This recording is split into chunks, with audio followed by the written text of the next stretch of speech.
নাম্বারটা তো আপনার এই যে সামনে বিলিংটা ইয়ে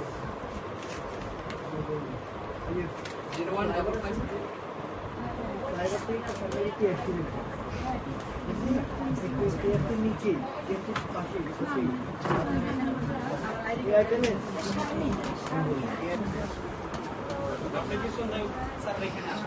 আপনার 35